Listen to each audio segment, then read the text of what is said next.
Olá, estamos aqui para conversar sobre um assunto muito importante na saúde pública, que são os desafios ao combate das hepatites virais no estado do Rio de Janeiro.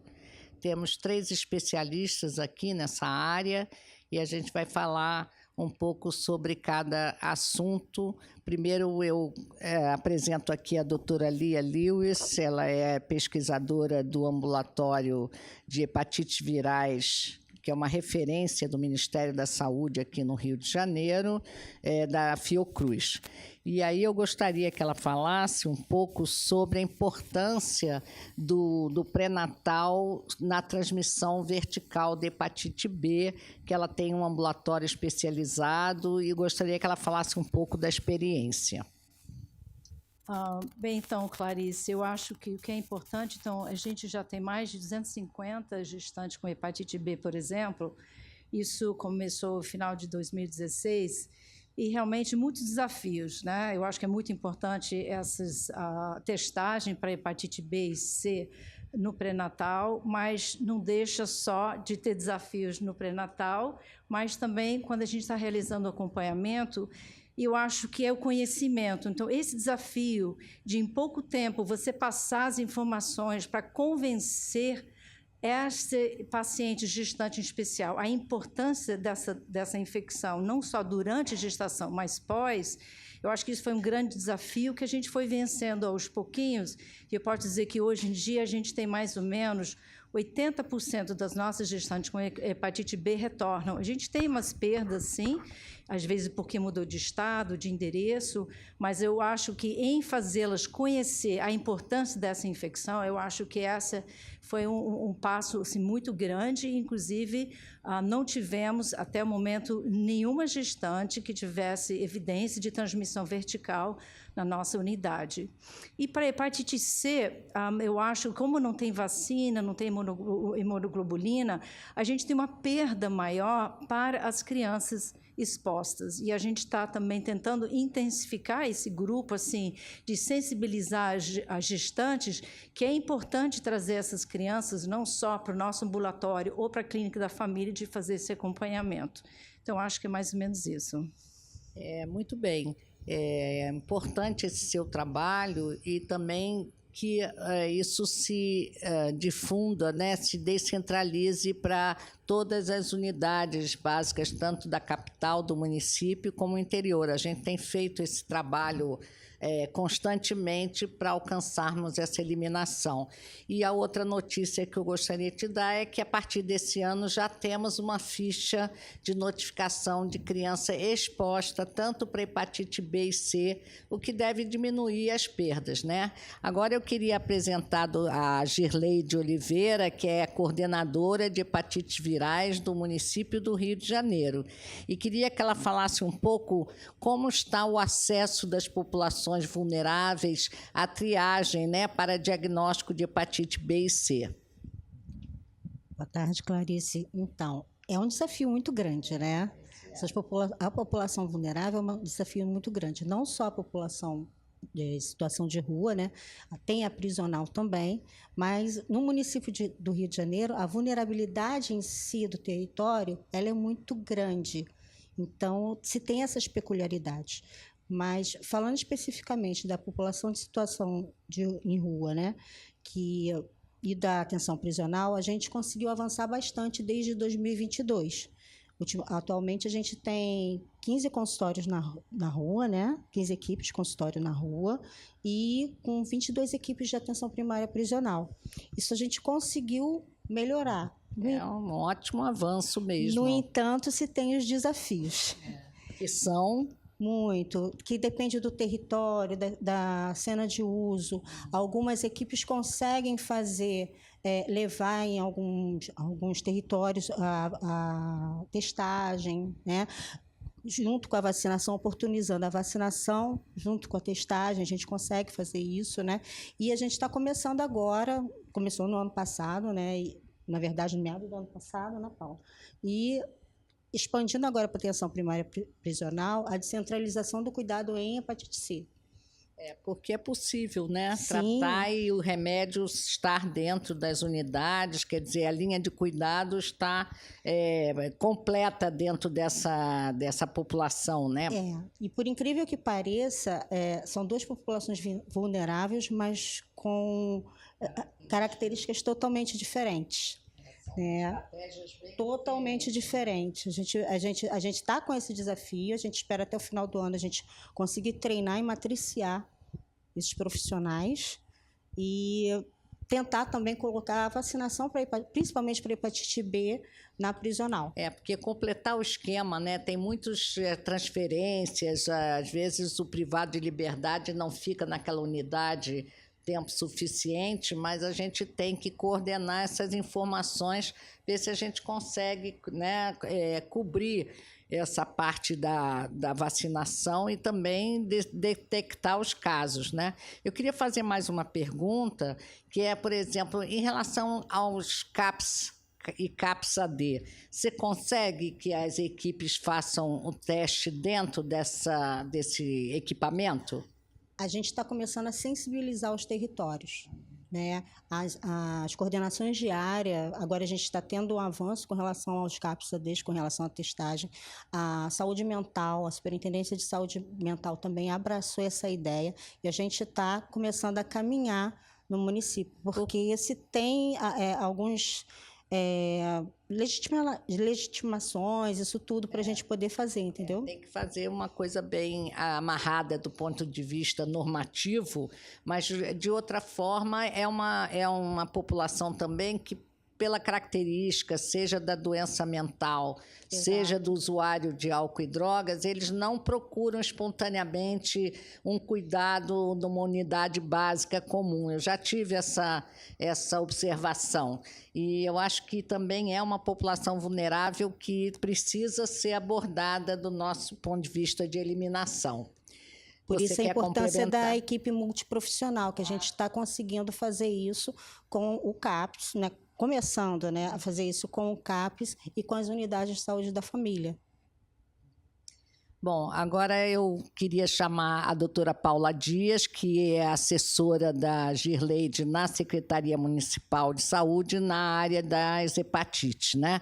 Eu queria falar como é que você vê uma construção de linha de cuidado bem equacionada na atenção primária para tratar hepatite C na atenção primária. Como é que você vê isso, Paula?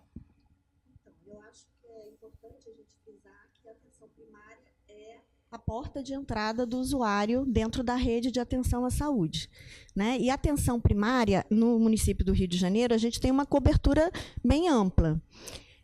A atenção primária já tem uma linha de cuidado bem estruturada no município do Rio, em que ele faz desde o diagnóstico, a notificação, a avaliação dos contactantes, o estadiamento, porque tem os exames laboratoriais, né, ou confirmam, primeiro confirmam, né, também o diagnóstico de hepatite C por biologia molecular. E a gente também tem unidades dispensadoras da medicação dentro do município, das unidades municipais. Quantas são, Paula? São 18 com a prisional. Então, está bem descentralizada Tá bem descentralizada. A dispensação dos medicamentos, né? Então, a gente... o Ministério da Saúde já preconizava, que ele lançou uma portaria, né, 1537, lá em 2020, dando a prerrogativa, né, que o profissional da APS tratasse esse paciente já no nível de atenção primária. O que a gente entende é que, assim, ficaria a cargo do tratamento na APS, né, os pacientes não cirróticos, e que os pacientes que tivessem uma doença em fase inicial fossem tratados pelo especialista.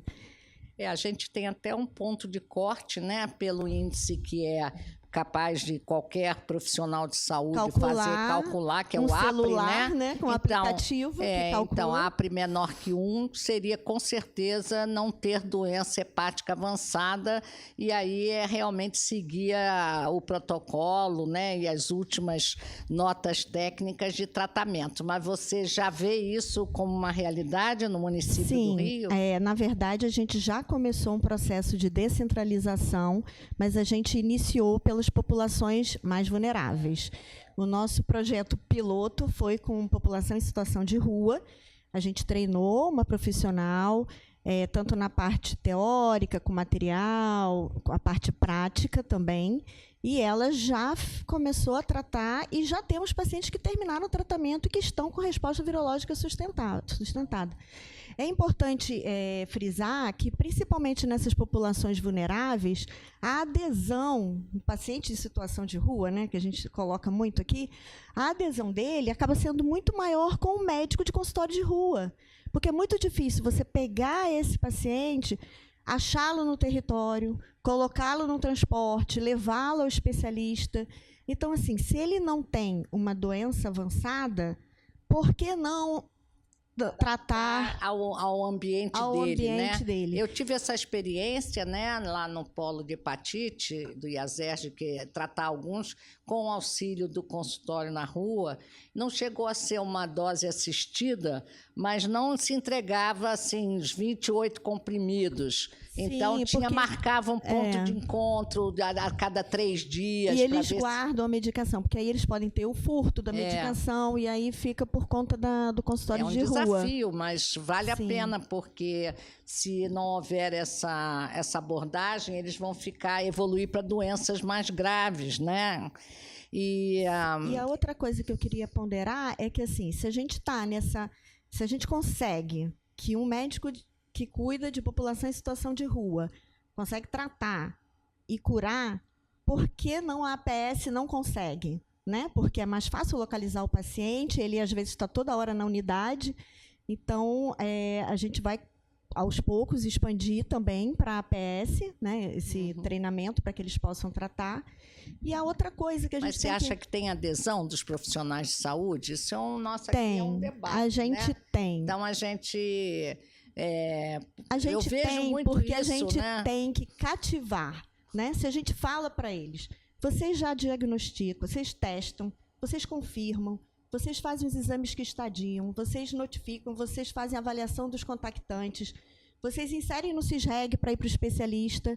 Aí o especialista pega tudo prontinho e só trata, a caneta só faz e recebe, né, o elogio. Foi ele que resolveu. Tratou quando o trabalho todo foi construído pela APS, né? É uma então, boa técnica de sedução. Exatamente. E outra coisa, o tratamento da hepatite C para o que não tem doença avançada, 12 semanas.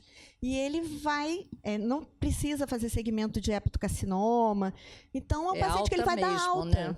Muito mais fácil do que o manejo do HIV, que eles já fazem, e que o paciente fica, né? Fica direto. A gente acabou de ver uma mesa de hepatite B, mas se a gente conseguir progredir para tratamento também para todo mundo, quer dizer, até o HBsAg reagente, seria já uma indicação de começar a tratar, não é? Principalmente em gestantes, que a gente está muito perto, acredito, do Ministério liberar. Ele até diz lá num guia que vai ser lançado agora em breve, de eliminação, que se for para aguardar ainda a carga viral e não for, tiver já próximo enfim, elas tiverem curso de gestação para iniciar logo o tenofovir, independente do valor da carga viral. Clarice, nós estamos no final.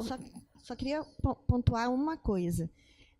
A gente precisa muito da ajuda da APS nesse desafio de eliminar as hepatites virais até 2030, porque são eles que encontram os pacientes. É verdade. Então, a gente precisa deles, não só para encontrar, mas, assim, a gente sabe que tem muitos pacientes e a gente também não tem tanto especialista, né? Nós temos um país que é continental.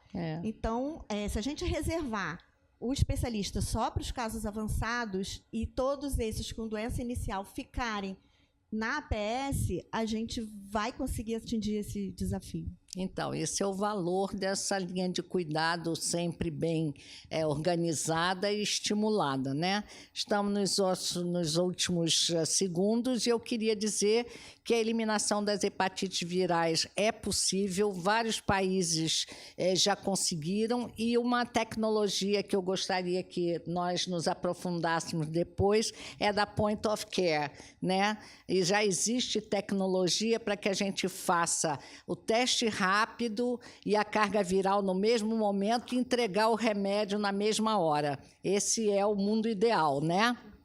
Tudo certo, gente? Tudo certo. Obrigada.